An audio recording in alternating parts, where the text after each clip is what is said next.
지난 한 주간 동안 주중집회에서 형제님으로 통해서 양자됨, 히오데시아에 대해서 우리가 강론을 많이 들었죠.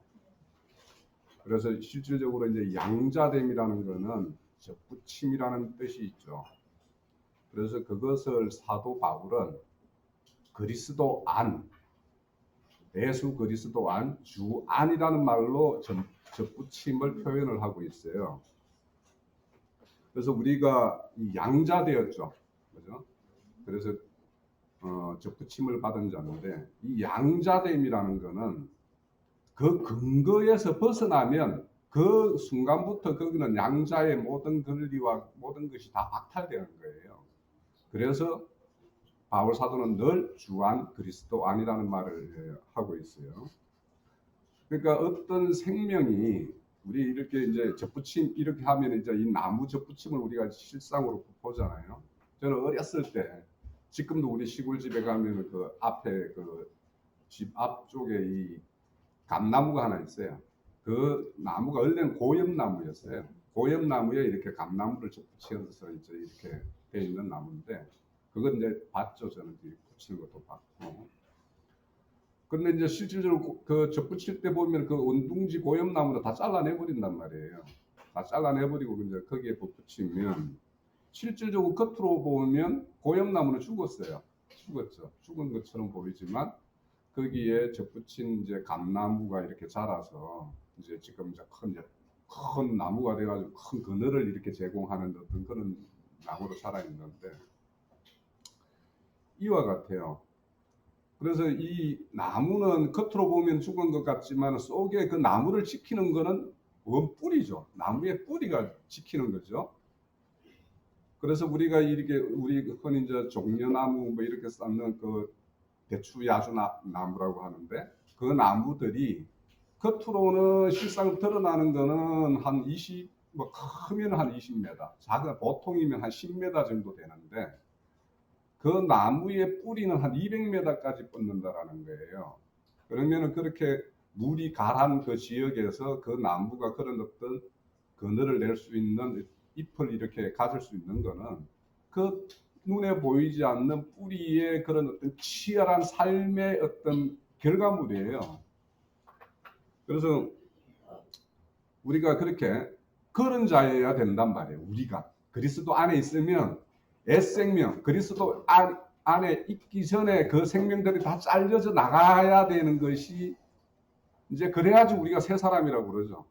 그래서 우리가 그리스도 안에 새로운 피조물이라고 이야기해요.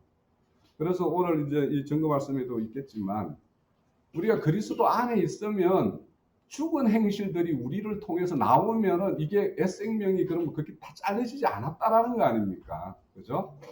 그래서 죽은 행실, 또 땅의 지체를 죽이라, 이런 말들이 이제 이렇게 오늘 준비된 자료에 나올 겁니다. 이렇게 우리가 그렇게 접붙임을 받아서 새로운 피조물이 되었어요. 그럼 새로운 피조물이 되었는데, 그런 어떤 애생 행실이나 죽은 행실들이 여전히 나에게 있다라면 내가 아직까지 치유받아야 될 어떤 그런 것들이 여전히 있다라는 어떤 증거죠. 그런데 주님이 이 땅에 오셔서 우리를 통해서 그리스도를 통해서 우리가 하목된 자들이죠. 우리가 하목을 이룬 자들이에요. 그리고 우리에게 그분이 우리에게 맡긴 것이 뭐냐면 하목하는 직책을 우리에게 또 맡겼다고 그랬어요. 그죠? 그래서 우리가 이 양자다, 아바 아버지다라고 부르려고 한다라면, 주님이 이 땅에 오셔서 우리를 하목케 해서 우리가 하목을 이루었고, 그분이 이 땅에서 떠나가면서 우리에게 하목의 직책을 맡겼어요. 하목의 말씀도 맡겼어요. 그러면 이 하목케 하는 이 직책을 수행하지 않으면서 우리가 양자다, 아들이라고 하면 안 된다라는 거예요. 그래서 이렇게 우리가 하목의 직책을 온전히 수행하고 과거의 삶을 모든 걸 정리하고 한다라는 게 주님이 우리한테 말한 거는 다른 말로 말하면 자기 부인이에요. 네? 자기 부인이라는 거는 내가 내 생명의 어떤 그런 속성들을 다 떠나보내야지 그게 실질적으로 자기 부인이 된 것이지, 우리가 예수님이 나를 따르려면 자기를 부인하고 뭐 네 십자가를 지고 따르래 뭐 말로만 이렇게 한다라는 거는, 우리가 말에 그치면 그게 종교 행위가 돼버리고 내가 외식자가 되는 것이고 그렇게 되는 거죠. 그래서 하나님이 이 일곱째 날을 이렇게 안식일로 정하고 축복을 할 때, 그때 말씀해 보면 그 창조를 마쳤다라고 해요. 네? 그 만드시는 일들을 다 마쳤을 때 안식을 한다고 그래요. 그러면은 주님이 우리 안에 오셔서 성령님이 안식을 하시려면 그 창조가 내 안에서 다 이루어져야지만이 하나님이 내 안에서 안식을 하는 거예요. 그죠?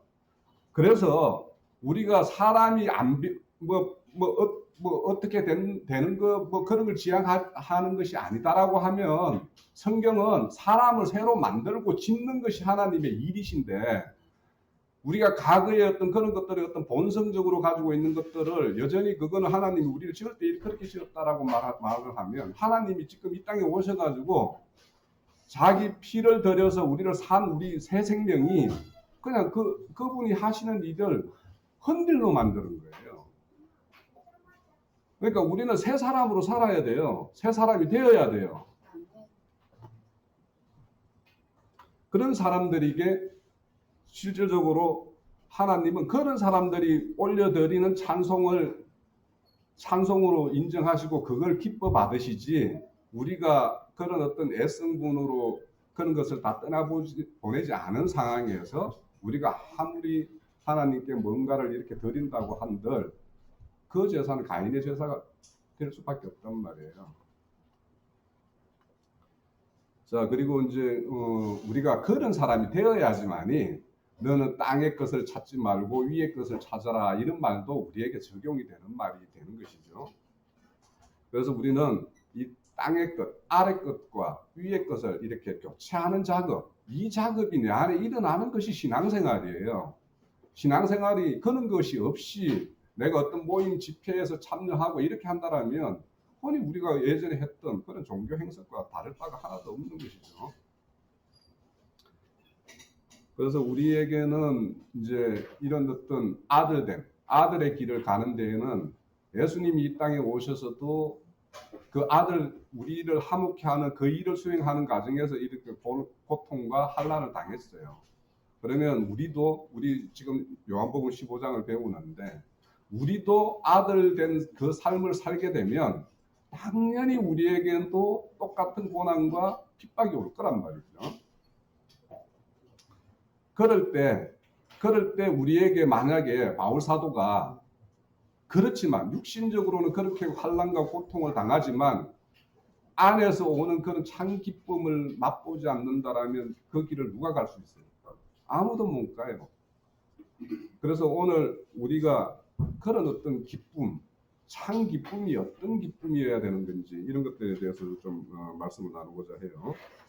그래서 아마 오늘 준비된 자료를 좀 볼게요. 자료가 좀 많은데 뭐 가능하면 빨리빨리 해서 오늘은 약간 3장을 다 마치려고 합니다. 형님 자료 가지고 계십니까?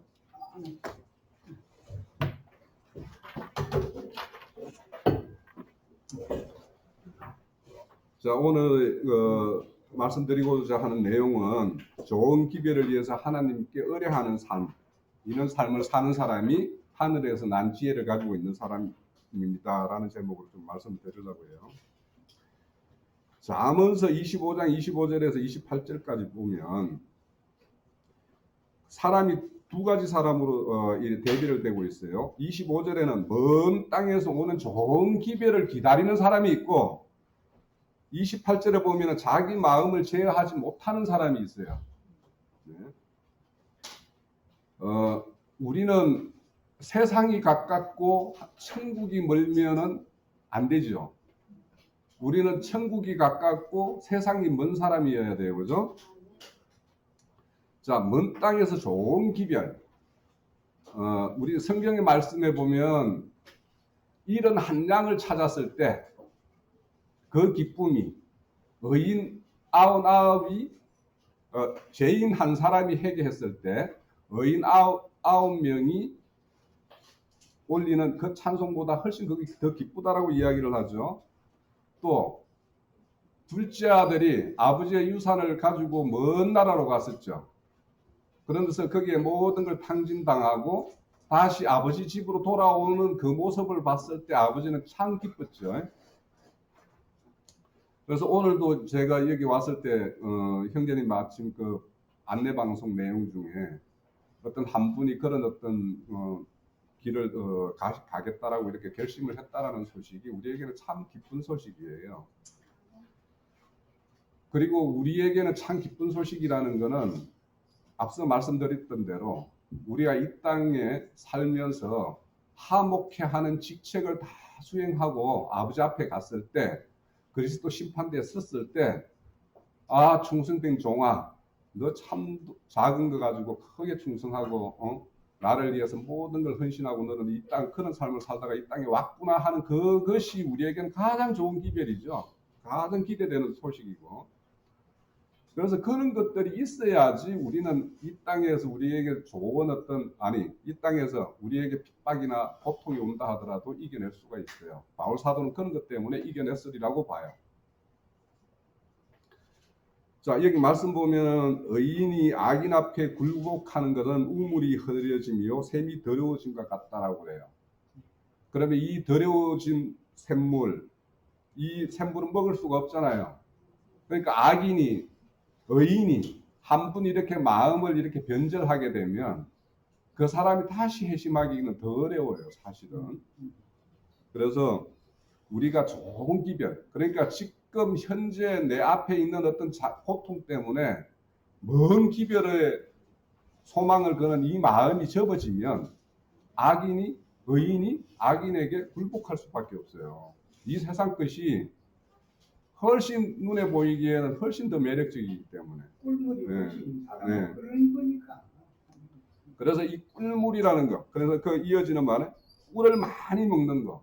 꿀물은 사람이 이렇게 살다 보면 너무 낙이 없으면 사실은 이 세상에서 주는 어떤 낙도 전혀 맛을 못 보면 하나님의 것으로만 살 수만 있으면 얼마나 좋겠어요. 그렇지만 이 세상에 우리에게 적절하게 하나님이 분배해서 우리에게 공급하는 것들은 또 그거는 그것만큼만 규모 있게끔 이 땅에서 어떤 현세적인 어떤 즐거움도 맛보면서 살아야 돼요. 네? 그래서 그게 취하면은 안 되죠. 그거에 취해버리면 참 기쁨을 저버리게 되기 때문에. 근데 이제 이 꿀이라는 거에 대해서는 우리가 잘 알고 있죠. 누구예요? 머리 깎으면 그 사사. 삼손이 길 가다가 죽은 사자를 쳐 죽였죠. 그죠? 근데 거기에 이렇게 시간이 지나고 그래서 다시 이렇게 보니까 그 사자 속에서 꿀이 발견됐죠. 그래서 그걸 자기도 먹고 집에도 갖다 주고 이렇게 먹었죠. 그죠? 그런데 그 삼손의 그 어떤 수수께끼 이야기의 어떤 결말은 어떻게 되냐 하면 블레셋 족속을 삼손이 다 쳐 죽이는 걸로 결론이 나죠. 그런데 왜냐하면 그 수수께끼를 냈을 때 그 블레셋 족속들이 삼손의 부인 여자를 이렇게 박가리를 해가지고 막 안달을 내가지고 그러니까 이렇게 압력을 가해가지고 그 수수께끼 답을 찾았죠. 그래가지고 이제 블레셋이 이제 그렇게 했어요. 그게 실질적으로 뭐냐, 블레셋이라는 족속은 실질적으로 어떤 종교인을 말하는 거예요. 종교인의 대표예요. 종교인들이 자기에게 속해 있는 그 어떤 종이라고 해야 될지 자기에게 속해 있는 자들을 그렇게 압력을 가하고 협박을 가해서 뭔가의 어떤 탈취를 해내는 어떤 그런 모습들을 보여요. 그거에 대해서 삼손이 징계를 하는 것으로 이 결말이 나요. 그래서 사자보다 꿀이 더 강하고 꿀보다 더 강한 게 여자예요. 세상의 일로 보면. 네?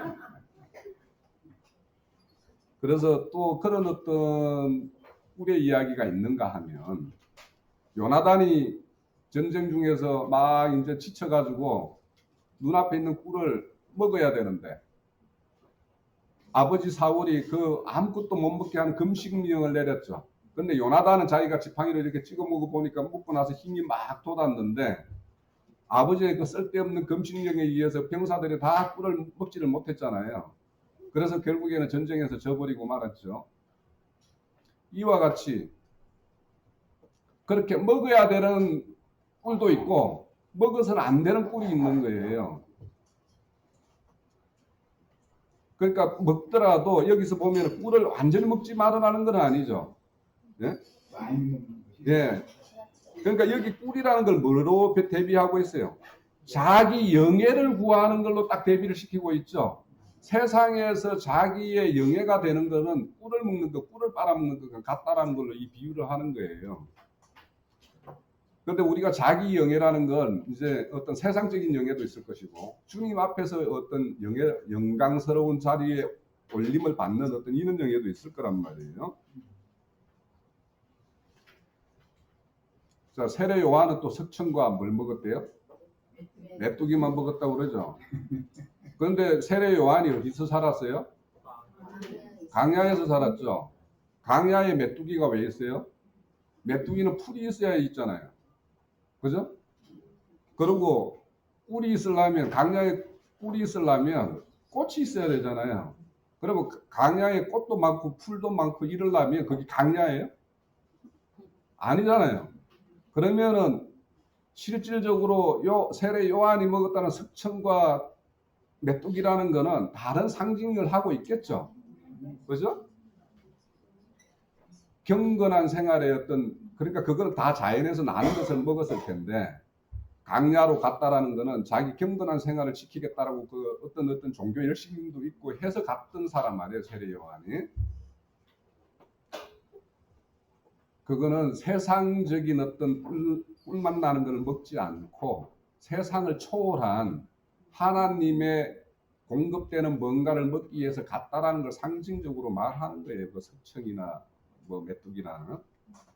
물론 또 그거를 이제 그 지형적인 걸로 이제 대비시켜 가지고 뭐 여러 가지 말을 해요. 지엄나무 열매를 메뚜기 나무라고 한다라고 해요. 그래서 거기서 지엄나무 열매를 먹었다라고 이렇게 이야기도 하고 뭐 하는데 실질적으로 표현하고자 하는 거는 세상적인 것을 다 끊고 강야로 갔죠, 세례 요한이. 그래서 하나님의 어떤 경건한 말씀의 어떤 세계에 푹 빠져 살고자 해서 들어갔던 것을 상징하는 거예요. 자, 이렇게 우리는 먼 땅에서 오는 어떤 그 기별을 기다리고 사는 사람이어야 돼요. 그러면 그런 사람이 어떻게 사냐? 시편 125편에 보면 여호와를 의뢰하면서 사는 자예요. 여호와에게 하나님께 온전히 의뢰하는 삶을 사는 사람이 먼 땅에서 좋은 기별을 기다리고 살 수가 있어요. 자, 여호와를 의지하는 자는 시온산에 흔들리지 아니하는 영원히 있음과 같도다라고 이야기해요. 자, 이 흔들리지 않는 우리 그 산상수훈의 모든 마지막 결론이 뭘로 나나요? 산상수훈의 결론은 뭐냐? 모래 위에 집을 짓는 자와 반석 위에 집을 짓는 자로 결론을 내요. 결국은 산상수훈의 결론이. 그러니까 우리는 지금까지 이 땅에 우리가 세우고 있는 이런 집들은 다 모래 위에 짓는 집들이죠. 이거는 영원할 수 없는 것들이잖아요. 이 땅에서 유한한 것들이에요. 그렇지만 그리스도를 반석 삼아서 거기에 터 삼아서 거기에 집을 짓는 거는 바로 반석 위에 짓는 집이에요. 우리가 지금 이 땅에서 우리가 신앙생활을 통해서 하나님의 말씀에 의해서 짓는 그 집은 영원한 집이란 말이에요. 그 집은 흔들리지 않겠죠. 바람 풍파가 쳐도 흔들리지 않아야 되겠죠. 그래서 그런 집들. 그래서 이런 것이 예루살렘이라는 거예요. 그 에루살렘은 지금 지형적으로 거기 한 800고지가 되는데 그 지역에서 제일 높은 지역이죠. 그러면 나머지에 조만조만한 산들이 이렇게 둘러 있다라는 거죠. 그래서 그것이 이제 예루살렘이 요새라는 거 아니에요. 지형적으로도. 그런데 우리가 참 예루살렘이라는 거는 하나님이 우리 안에 거해서 우리를 지켜주고 보호해주고 우리를 옳은 길로 인도해주는 그것이 온전한 참 예루살렘이죠. 참 성전이고, 그죠? 그런 사람에게는 3절에 보면 악인의 규가 의인들의 땅에서 그 건세를 얻지 못한다고 그래요. 예? 그러니까 그런 자, 온전히 하나님께 의뢰하는 삶을 사는 자에게는 악인이 와서 뭘 한다고 해서 내가 거기에 동료되고 뭐 이러지 않겠죠. 그죠? 그래야지 실질적으로 하나님에 온전히 의뢰하는 사람일 것이고, 자, 그런 사람들에게는 의인으로 하여금 죄악을 손을 대지 못하게 이렇게 한다라고 해요. 근데 거기에도 대비되는 사람이 5절에 보면 여호와를 온전히 의뢰하는 자와 자기의 굽은 길로 치우치는 자 이렇게 대비하고 있죠. 위에서도 잠언서에서도 좋은 기별을 기다리는 자와 자기 마음을 제어하지 못하는 자가 대비되어 있고, 시편에서도 여호와를 의뢰하는 자와 자기의 굽은 길을 가는 자가 이렇게 대비를 하고 있어요. 자, 우리가 그리스도 터 위에 이렇게 세워진 자라면 우리가 스가랴서에 보면 불성각으로 우리를 이렇게 지켜주는 어떤 그런 모습으로 그런 말씀이 있죠. 우리가 그런 지킴을 받고 있기 때문에 지금도 우리가 다른 길을 가지 않고 이 길을 그래 그나마 힘겹게지만 그렇게 그나마 이 길을 갈 수가 있는 거예요.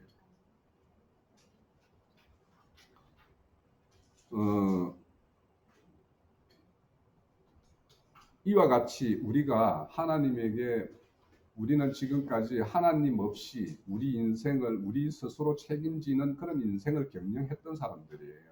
그렇게 해왔었어요. 그러다가 주님을 우리의 참 주인으로 모시고 그 주인으로 모시는 어떤 그 삶을 살고자 하고 있는 사람들이에요.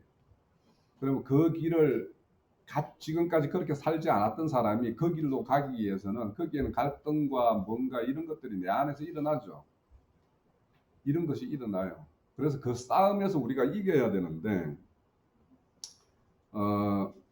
우리 교회 여기 우리 이 건기름 붓는 집을 이루고 있는 우리 교회 지체들 중에는 이런 말이 합당하지 않다라고 저는 생각을 해요.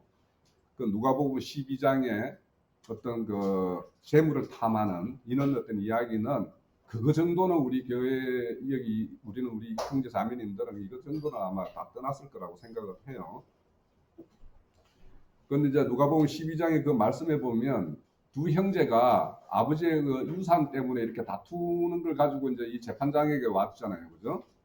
그래서 이 재판장에게 형 보고 좀 이 재산을 좀 나누게끔 하라는 어떤 그런 판결을 좀 내려주십시오라고 이렇게 요청을 해요. 그 요청에 대한 재판관의 답이 뭐냐면 15절에 탐심을 물리치라. 그러고는 생명이 그 소유의 넉넉함에 있지 않다라는 말을 해요. 그러니까 이 재판관을 찾아온 사람은 재물의 문제를 가지고 왔는데 이 재판관은 생명의 이야기로 이렇게 싹 전환을 합니다. 그러면서 이제 그 한 어리석은 부자에 대한 이야기를 이렇게 이어가요. 그래서 밭에 소출이 많아서 그걸 많아서 고민하는 어떤 그 부자예요. 그래서 이제 이 창고를 널리 지어서 그래서 쌓아놓고 이제 필요한 여러 재물들을 쌓아서 이제 편히 먹고 마시자, 즐기자 이렇게 하는 어떤 그런 어리석은 부자를 소개하면서 21절의 결론이 뭐냐? 자기를 위하여 재물을 쌓아두고 하나님에 대하여 부유하지 못한 자. 그러니까 자기를 위해서, 자, 우리가 신앙을 하면서도 신앙의 어떤 모든 일들이 하나님의 어떤 영화를 위해서 하고 하나님 나라의 어떤 그런 어떤 나라와 하나님의 의를 위해서 신앙하지 않고 내가 교회 중에 뭔가 어떤 역할이나 이런 거에 대해서 집착을 하게 되면 그건 다 자기를 위해서 하는 거예요. 그러니까 우리가 이런 것들에 대해서 좀 내려놔야지 우리가 정말 하나님의 어떤 그런 쓰임대로 쓰임을 받을 수가 있고 그런 어떤 하나님 앞에 부유한 자가 될 수가 있어요. 우리가 이런 것들을 내려놔야지. 그래서 전번에 뭐 카페에서 저는 하나의 한 물음에 지금 답을 구하고 있는데 답을 내가 아직도 얻지 못한다라고 하는 것이 사실은 이제 그렇습니다. 제가 이 앞에서 이렇게 그 강론을 하고 있기는 한데 이것이 내가 합당한 건가? 그렇게 할 수 있는 건가? 이런 거에 대해서 내 스스로에게 많은 질문을 지금 던지고 있어요. 그래서 그게 어떤 한편에서는 좀 걱정도 되는 부분도 있고, 그래서 제가 그 지난주에 올린 찬양에서 저는 그냥 답을 다 이렇게 내 나름대로는 결론을 냈어요. 참 근심스럽기는 한데, 결론은 주께 맡겨라. 그 찬송이 저의 모든 것의 어떤 응답이에요. 지금 현재로서는.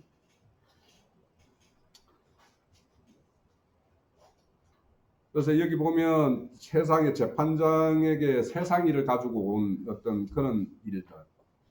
또 이 재판관 오늘날의 우리나라 재판 실상으로 보면 뭔가 하나님을 위한 목자의 일을 하는 사람들이 세상사 일에 뭐 신방이라고 무슨 개업 예배 뭐 예배 막 이런 식으로 이름을 붙여서 이렇게 신방하는 일, 이게 세상 일이지 하나님의 일은 아니잖아요, 그죠? 네.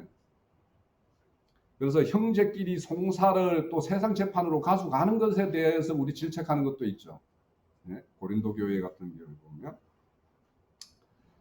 그래서 이렇게 분쟁은 사실은 내 안과 밖에서 일어날 수 있어요. 신앙하면 내 안에 비진리가 있으면 그 진리와 비진리의 싸움이 내 안에서 일어나고, 또 내 밖에서 또 우리 어떤 교회나 또 세상 일이나 이런 중에서도 그 어떤 그런 부대낌이 있을 수가 있죠. 이런 것들이 혹 우리가 뭔가를 탐하는 것 때문에 이런 것이 생긴다라면 우리가 반드시 내려놔야 될 것이고, 그것이 결국에는 뭐냐면 하나님을 위한 일이 아니고 자기를 위한 일이 되기 때문에 제 스스로도 이거에 대해서 많은 검증을 하니까 그런 생각도 드는 거예요. 자, 그래서 우리가 하나님을 온전히 의뢰하는 자에게는 없어야 될 것은, 세상이 탐하는 것의 가장 대표 주자가 돈이에요. 돈.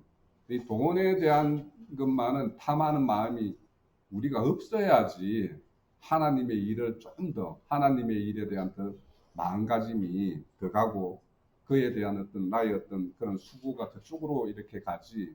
안 그러면 세상에서 가장 인력을 발휘하는 것이 돈이기 때문에 돈에 대한 거는 뭐 더 말할 것도 없죠. 그래서 더 말씀을 드리지는 않겠습니다. 골로새서 3장 5절에 보면 땅의 지체를 죽이라고 그래요. 우리 땅의 지체는 우리가 원래 첫사람 아담에 속하 있는 사람들은 다 가시와 은근키만 내는 거죠. 다 내는 거예요. 그런데 그 말씀 중에 보면 3장 5절에 보면 음란과 부정과 사욕과 정욕과 탐심, 이런 것들이 다 가시와 은근키를 내는 인간의 모습이에요. 그 중에서 가장 대표적인 탐심이 있다라고 이야기를 하는 거죠.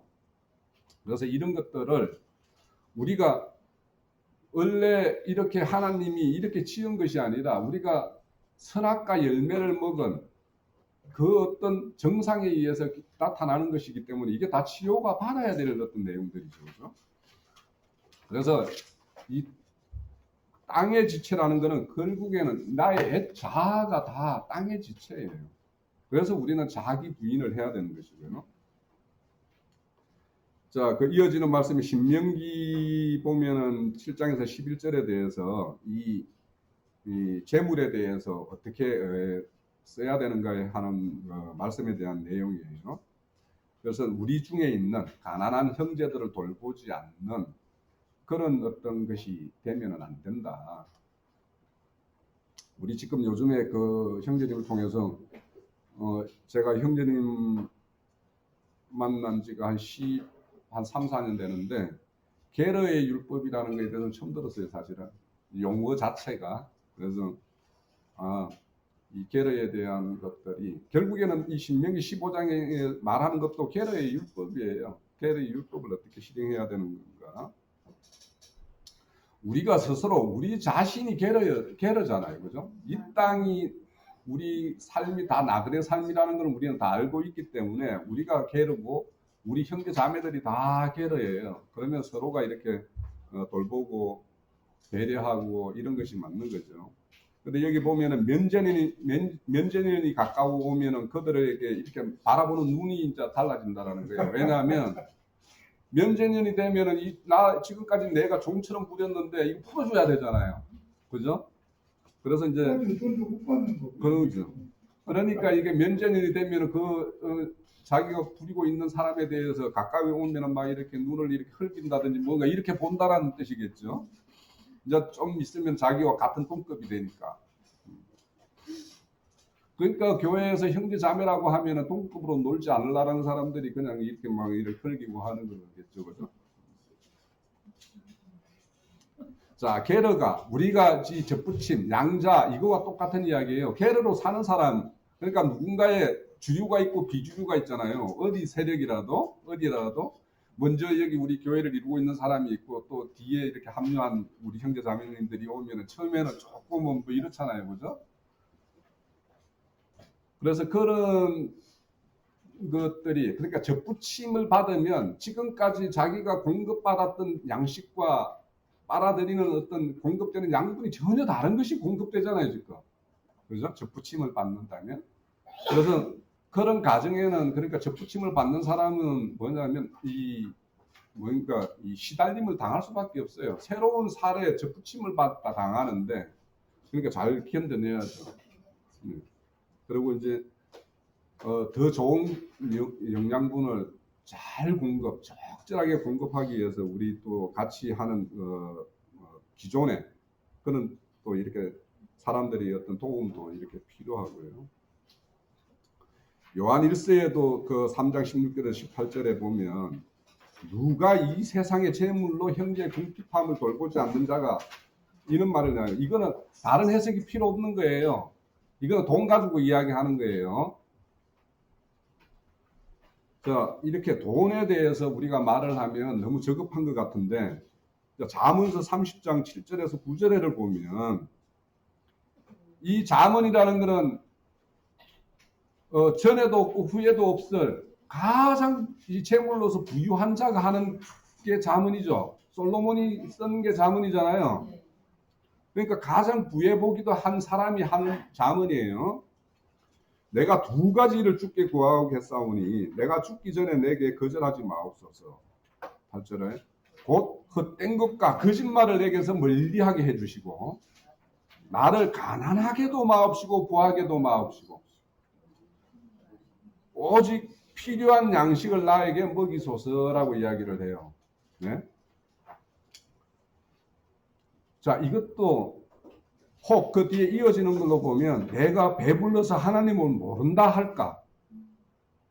또 내가 가난해서 다른 사람 뭔가를 도둑질할까? 그것이 하나님의 욕되게 될 수 있으니까 부하게도 하지 말지만 가난하게도 하지 말아 달라는 것이 솔로몬의 잠언이에요. 우리도 이런 필요, 물론 주님이 우리의 필요를 다 하시기 때문에 다 공급을 하신다라고 말씀이 있어요. 우리가 뭔가 재물이나 이런 거에 대해서 이런 시달림이 있어서 나한테 악한 마음이 이렇게 일어난다라면 주님에게 솔직히 고백하고 좀 도와주십사 하고 이렇게 하는 것이 더 올바른 신앙 자세죠. 그러니까 배부름도 우리가 이 땅에서 너무 배부름도 하나님의 앞에 온전히 설 수 없게끔 하는 것도 있지만 배고픔도 우리를 그렇게 하나님의 길을 온전히 못 가게 하는 곁길로 세게 만드는 어떤 요인이 될 수도 있어요. 그래서 빌립보서 형제가 바울 형제가 빌립보 교회에 보낼 때 나는 모든 것에 자족하는 걸 배웠다라고 이야기해요. 참 이 자족하는 거를 배운다라는 게 정말 이 신앙의 이 사람은 원하는 것이 사람마다 다 다를 수 있어요. 어떤 사람은 돈일 수도 있고 어떤 사람은 다른 어떤 명예일 수도 있고 어떤 사람은 어떤 영적인 어떤 지식을 구하는 사람도 있을 거고 한데 바울사도가 다 자기 분량대로라고 이야기하잖아요. 그죠? 자, 그래서 우리가 자족하기를 배운다라는 거, 이거는 상당히 신앙의 어떤 경륜이나 인생살이가 있는 그런 사람들에게서 이렇게 나올 수 있는 일들이에요. 이게 말씀을 막 그냥 막 알고 배웠다고 해서 이게 자족하기를 금방 되는 것이 아니잖아요. 그래서 이 디모데전서에도 보면 자족하는 마음이 있으면 경건에 큰 이익이 있다고 그래요. 그래서 우리가 각자가 처해 있는 어떤 환경이나 형편에 대해서 하나님이 가장 나의 구원을 위해서 가장 좋은 환경과 이런 어떤 형편을 제공했다라고 하는 그 믿음 위에서 서야지만이 우리가 자족하기를 배울 수가 있어요. 하나님이 나에게는 항상 최적의 환경, 최적의 조건을 나한테는 제공해 준다.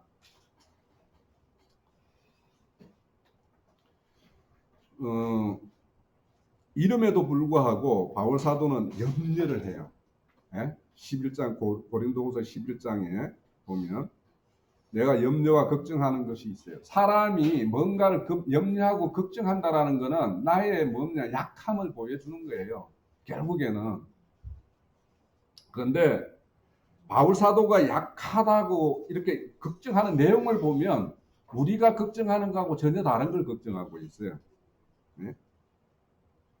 그러니까 복음을 위해서 그렇게 수많은 고초를 당한 그 바울 사도 형제이지만 교회 지체들이 뭔가 약한 모습으로 전해오는 이런 소식들을 들으면 막 그걸로 걱정을 하는 거예요. 그 교회에 어떤 뭐 분쟁이 있다, 뭔가 이런 게 있다라고 하면 그걸로 걱정을 하는 거예요. 그러니까 우리의 어떤 개인의 어떤 그 삶의 어떤 그런 모습들로 인해서 걱정하는 것과 바울 사도가 걱정하는 것이 다르죠. 이 자족하는 모습에서도 엿볼 수 있는 것이 그분이 어떤 거에는 자족하기를 배웠고 어떤 거에서는 참 염려와 걱정을 하면서 이렇게 자신의 맡은 바를 다 하고 있는지에 대해서 우리는 엿볼 수가 있어요. 자, 그 다음에 보면 이제 우리에게 없어져야 될 게 뭐냐면 게으름과 쾌락이에요. 그러니까 앞서서 누가복음 12장에 그 어리석은 부자가 많은 걸 쌓아두고 편안히 쉬고 먹고 마시고 즐거워하자라고 하는 거, 이게 쾌락을 즐기기 잘하는 거잖아요. 자기의 어떤 소유로. 그래서 데살로니 후서에 보면 누구든지 일하기 싫으면 먹지도 말라고 이야기를 해요. 그래서 어떤 이 세상에서 주는 어떤 재미는 상당히 어떤 중독성이 있어요. 저도 이제 그것 중에 하나가 제가 매일 이제 이렇게 몸이 막 불어가지고 이렇게 운동을 시작한 게 있는데 이게 참 재미가 있어요. 지금은 재미에 좀 상당히 즐기는 편인데, 그래서 이것이 나에게 어떤 건강을 지키는 어떤 유익이 분명히 있기는 한데 이 재미를 언제까지 이렇게 재미로만, 물론 제가 그걸 재미로만 하지는 않아요. 그러니까 이렇게 저는 이제 운동을 안 하면 몸이 금방 막 불어요. 지금도.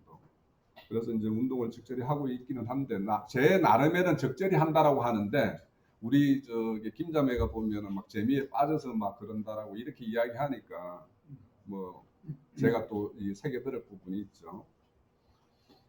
그래서 우리가 이런 어떤 돈과 쾌락 이런 것들을 없이 해야 된다라고 하니까 그러면 무슨 금욕주의를 뭐 이야기하나 이렇게 또 들으실까봐 좀 걱정이 되는데 그런 건 아니고요. 왜냐하면 우리가 하나님이 우리에게 이렇게 이 세상의 어떤 것들을 다 이렇게 베풀어 놓은 거는 다 어떤 적절한 유익을 취하는 어떤 그런 지혜로움을 가지고 이렇게 취하라는 것이기 때문에 그런 금욕주의 뭐 이런 걸 말하는 건 아닙니다. 그러니까 이제 우리가 참 기쁨의 극치의 기쁨이라는 걸 맛보기 위해서는 이 땅에서 우리가 뭔가 기쁨을 맛보지 않으면 그 기쁨을 우리가 말로만 할 뿐이지 그 기쁨이 어떤 것이다라는 거 직접적으로 우리가 체험을 못 하잖아요. 그래서 우리에게는 하나님이 이 땅에서 우리에게 어떤 좋은 맛있는 음식을 먹으면서 기쁘게 해주는 것도 그걸 통해서 우리가 극락의 기쁨이 어떤 것일까를 한번 이렇게 마음속으로 그려볼 수도 있는 것이죠. 자, 그러면 이제 본론으로 들어가서 우리에게 의뢰자에게 꼭 있어야 될 것들에 대해서 이제 좀 말씀을 드릴게요. 로마서 4장 7절에서 8절에 보면 불법의 사함을 죄의 가리움을 받아야 된다라는 말씀이 있어요. 우리는 반드시 이거에 대해서 우리에게는 있어야 돼요. 하나님의 의뢰하는 자에게 이 죄의 가림을 받지 못해가지고 스스로 참소당하는 이런 일이 있으면 안 돼요. 그리고 두 번째는 우리에게는 우리의 진리의 영인 그 성령이 우리에게 있어서 그분의 보호와 인도를 받아야 돼요. 우리는. 예? 그래야지만이 그 사람이 거듭난 사람이에요. 죄사함만 받아서도 안 되고 죄사함을 받으면 죄사함만 받고 가리움을 받고 진리의 영에 의해서 우리가 보호와 인도를 받지 못하면 마태복음 12장에 소지를 잘 청소를 잘 해놓았더니 7귀신이 들어온다고 그러죠. 그러니까 7귀신이 잘 소지만 해놔놓으면 7귀신이 들어오게 돼 있어요.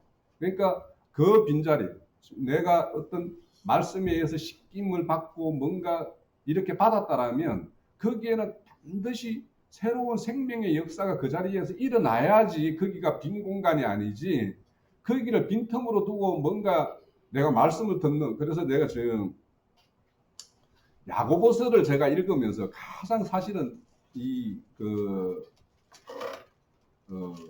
생각했던 게 뭐냐면 듣기만 하고 이런 말씀 있죠. 네.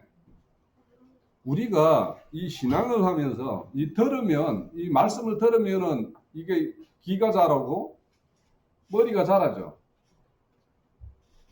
그런데 거기에 따라서 귀가 자라고 머리가 자람에 따라서 그 몸도 자연히 따라서 자라야 되는데 그것이 아니면 가분수가 되는 거예요.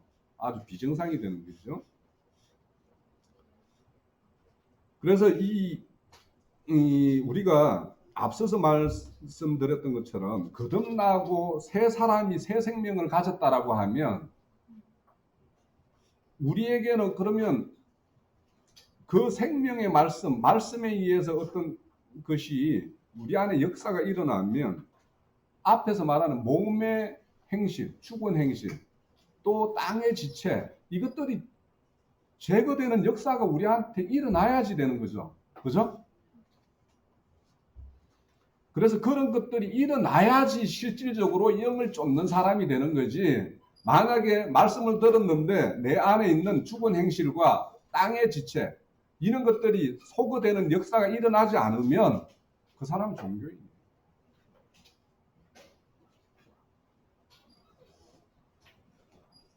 그래서 만약에 그런 것이 자 우리 산상수훈에 보면 8가 팔복이 있죠. 팔복 거기 하나하나 개별적인 거예요. 8가지가 하나의 덩어리예요. 덩어리죠. 아니 심령이 가난한 자인데 애통은 안 해요. 이럴 수가 있어요? 심령도 강하고 애통한 사람인데 온유하지 않은 사람이 있을 수 있어요? 이게 한 덩어리예요. 그 산상수훈은 내 안에 천국이 임한 자에게 일어나는 정상을 말하는 거예요. 그게 내가 천국을 사는 사람, 천국을 소유하고 사는 사람들에게 일어나는 것이 팔복의 이야기예요. 그런 사람이 내가 천국을 살면 의에 줄이고 목마르게 돼 있어요. 그러니까 내가 천국을 사는데 의에 줄이고 목마른 게 안 일어나. 그러면 그 사람이 안에 있는 천국이라는 것은 허상일 수 있다라는 거예요.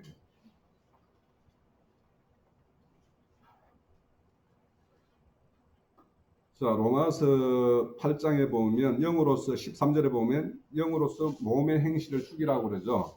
이것이 뭐냐?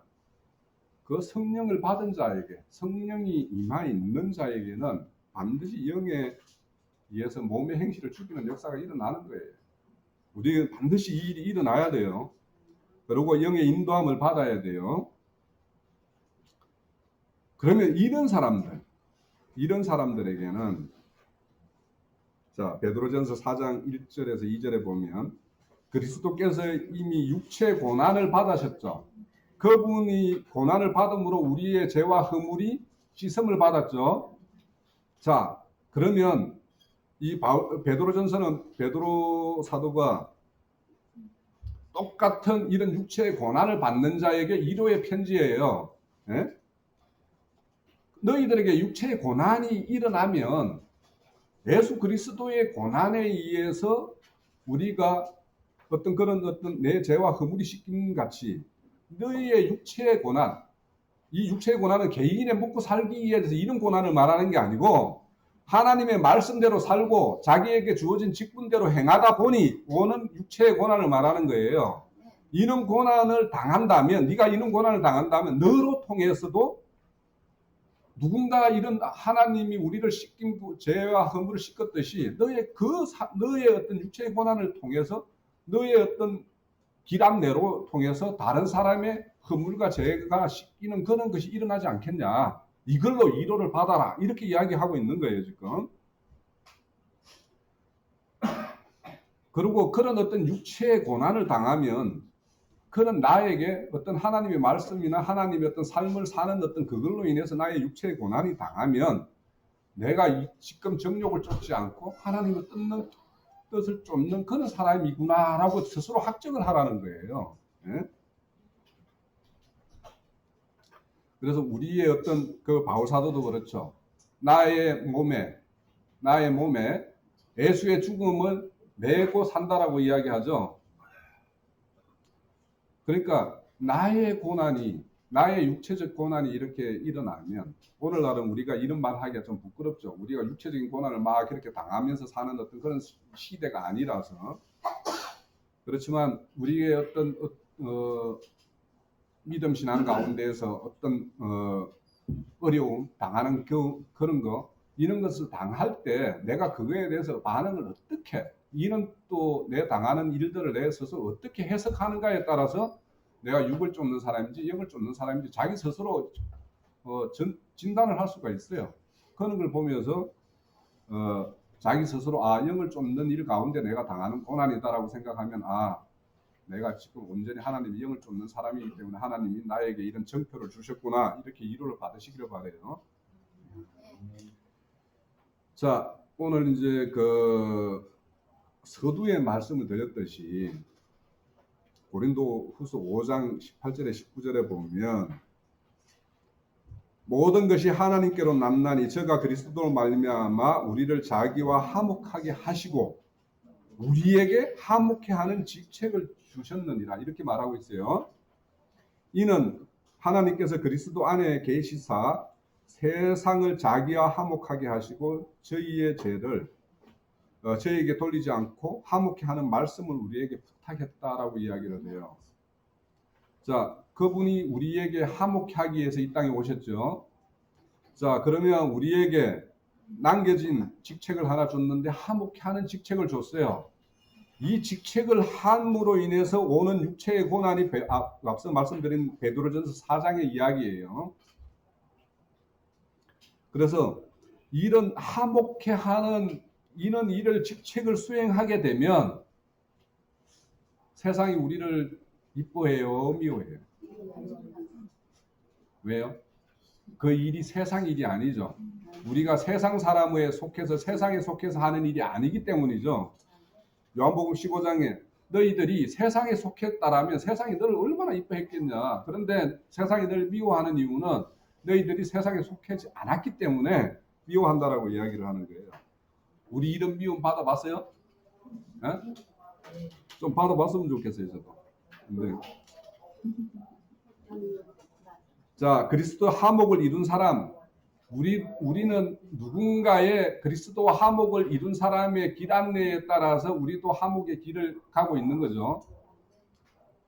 자, 우리가 그렇게 하나님의 화목을 이루었고 그렇다면 아직도 화목을 이루지 못한 사람들이 있죠. 실질적으로 하나님과 화목을 이루었다라고 잘못 알면서 그 일을 행하는 것이 하나님이 오히려 대적하는 일들을 행하는 사람들이 많이 있잖아요. 그죠? 그런 사람들에게 가가지고 하나님과 다시 화목해 하세요라고 하면은 아마 막 이렇게 미워하겠죠. 네? 자, 우리에게는 세상과 화목해 있는 사람들을 하나님과 화목해 하는 어떤 이 일로 바꾸는 일을 우리에게 맡겼었어요. 그러면 이 일을 수행하면 세상이 우리를 엄청 미워해 줄 거예요. 자, 이런 사람이 우리 하나님의 나라와 너 기도할 때 하나님 나라와 의를 구하라고 그랬죠.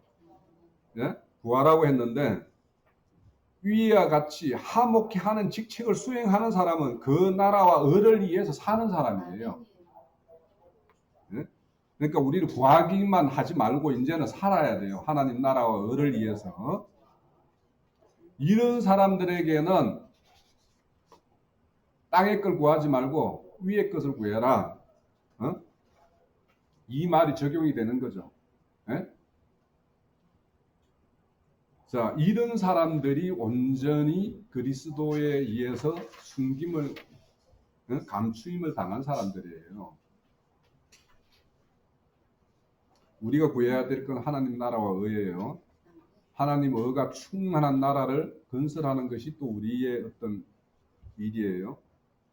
우리의 소망이 땅의 것이 아니라 위의 것이어야 되는 이유가 우리에게 합평케 하는, 화목케 하는 직책을 받은 사람이기 때문에요. 자, 마지막 그 말씀은 하박국 3장 17에서 19절까지 이 말씀이에요. 이 하박국은 성경책을 좀 펴놔놓고 볼게요.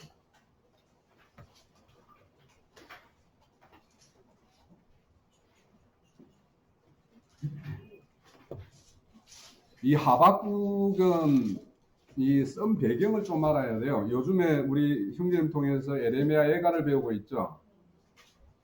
에레미야 애가 시절과 겹치는 시대예요. 이 아수르가 망하고 바벨론에 의해서 아수르가 망하고 바벨론의 이런 팽창 정책이 이렇게 펼쳐질 때 애굽의 너고가 이렇게 아수르 도우로 이렇게 올라가고 있죠. 그때는 이제 아수르가 제국이 망해서 아수르의 잔재들이 어디에 가서 진을 치고 있었냐 하면 아수르 수도가 어디예요?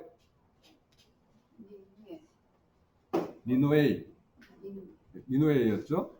니누웨에서 바벨론에게 망하고 그 아수르 잔재들이 어디로 갔나 하면은요, 갈그미스라는 데에 가서 잔재온 세력들이 이렇게 진을 치고 있었어요. 그래서 그래서 그 잔재 세력들이 바벨론에 그렇게 저항 세력으로 이렇게 잔재하고 있을 때 애굽이 바벨론에 대적하기 위해서 압수르하고 합세해서 올라가서 이렇게 막기 위해서 이제 애굽이 이렇게 올라가고 있을 때 요시아 왕이 그걸 막아서 태웠죠. 그래서 그 전투에서 요시아 왕이 죽었죠. 그렇게 죽고 악인이라고 할 수 있는 그런 바벨론 세력이나 아수르나 이런 세력들이 이 예루살렘 이 인근에서 애굽이나 이런 세력들은 떵떵거리면서 살고 오히려 하나님의 백성이라는 이스라엘 백성들은 그들에 의해서 핍박당하는 그 시절에 쓴 것이 하박국이에요. 그래서 이 하박국은 하나님 어떻게 하나님이 살아계시면 이럴 수가 있습니까? 이렇게 항변하는 것이 하박국이에요. 네? 이런 하박국의 어떤 그런 심정. 그러니까 어떻게 하나님의 어떤 백성들이 악인은 형통하고 하나님의 백성 의인이라는 우리는 이렇게 핍박을 당하고 이렇게 합니까? 이거에 대해서 응답하고 질문하고 응답하는 것이 하박국의 내용이에요. 그 내용의 마지막 부분에 결론 부분이 바로 하나님의 답변을 들은 하박국이 노래하는 것이 지금 3장 17에서 19절이에요. 한번 읽어볼게요. 비록 무화과 나무가 무성하지 못하며 포도나무에 열매가 없으며 감람나무에 소출이 없으며 밭에 먹을 것이 없으며 우리의 양이 없으며 애양간에 소가 없을지라도 나는 여호와로 말미암아 즐거워하며 나의 구원의 하나님으로 말미암아 기뻐하리로다. 주 여호와는 나의 힘이시요 나의 발을 사슴과 같게 하사 나를 나의 높은 곳으로 다니게 하시리로다. 이 노래는 지혜하는 사람을 위하여 내 수금에 맞춘 것입니다. 이것이 하박국의 고백이에요. 이것이 그러니까 주 여호와가 나의 힘이고 주 여호와에 의해서 나의 기쁨이다.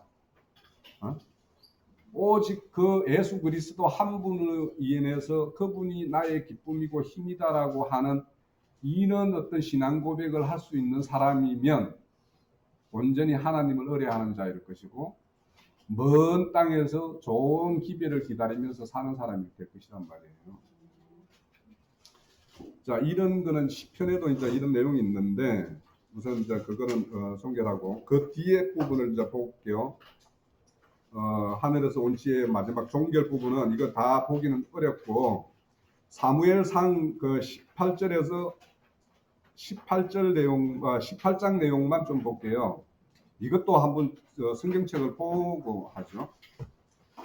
이거 지난주에 우리 그 지난주인가 지지난주에 형제님이 너무도 잘 말씀을 뭐 주셨기 때문에 별로 뭐 부연 설명을 안 해도 되기는 할 것 같은데 이 요나단과 다윗 사이에 언약을 맺죠. 그러면 요나단은 사울의 아들이잖아요, 그죠? 그런데 아버지가 왕이고 다윗은 그냥 기름 부음만 받은 자인데 아버지가 아닌 다윗을 택해서 이렇게 산다라는 거는 이게 땅에서 난 육정의 매인 이런 것이 아니죠, 그죠? 그러니까 요나단은 정확하게 하나님의 뜻이 다윗에게 있지 아버지인 사울에 있지 않다라는 걸 정확하게 알았기 때문에 아들을 위해서 언약을 맺어요, 그죠? 그래서 그 언약에 의해서 무비보셋이 지킴을 받죠. 자, 여기에 말씀을 보면 다윗이 다 하나님이 다윗과 함께 한다라는 걸 요나단이 다 이렇게 알고 있어요. 이 말씀이 기록되어 있는 내용대로.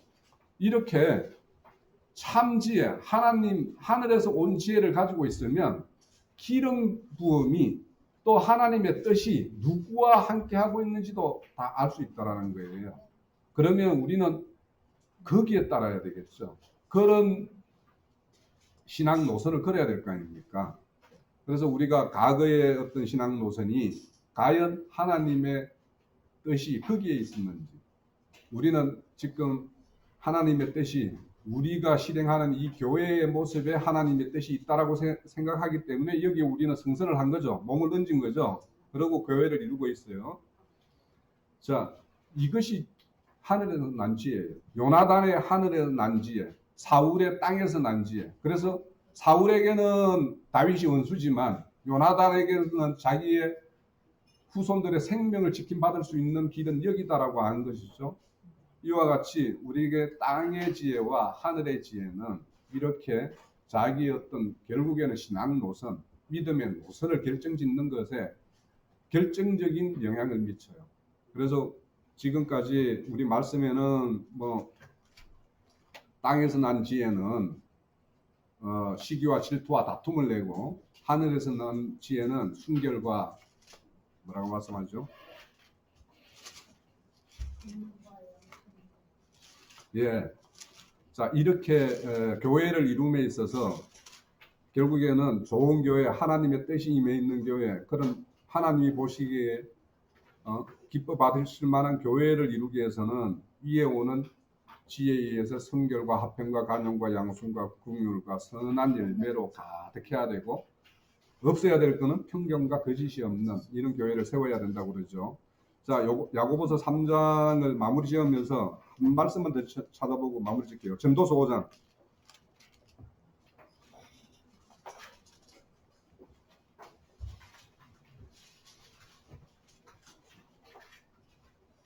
그냥 이거는 읽고 마칠게요. 야고보서 3장에 보면은 입에 재갈을 물리라 이렇게 이야기하고 선생되기를 너무 많이 원하지 말라 이런 말씀도 하고 네 안에 썬물과 양물을 내는지 너희 스스로 검증해봐라 이런 말씀으로 이어지고 하늘의 지혜와 땅의 지혜를 대비하고 있어요. 그런데 이제 우리가 실질적인 내용에 있어서 우리 말에 대한 것을 전도서 5장의 1절에서 한 3절까지만 읽어볼게요. 너는 하나님의 집에 들어갈 때 내 말을 상갈지에다 가까이 하여 말씀을 듣는 것이 우매한 자들이 재물을 드리는 것보다 나으니 그들은 악을 행하면서도 깨닫지 못함이니라. 너는 하나님 앞에서 함부로 입을 열지 말며 급한 마음으로 말을 내지 말라. 하나님은 하늘에 계시고 너는 땅에 있습니다. 그런즉 마땅히 말을 적게 할 것이라. 걱정이 많으면 꿈이 생기고 말이 많으면 우매한 자의 소리가 나타나느니라. 우리가 이런 지혜자인 어떤 솔로몬이 우리에게 주는 말씀이니까 우리 교회 실행에 있어서 이렇게 서로 좋은 어떤 그런 은혜를 끼치고 교회를 세우는 이런 우리 모든 형제 자매님이 될 수 있도록 이런 겉면을 우리가 믿음으로 받기를 바랍니다. 네, 마칩니다.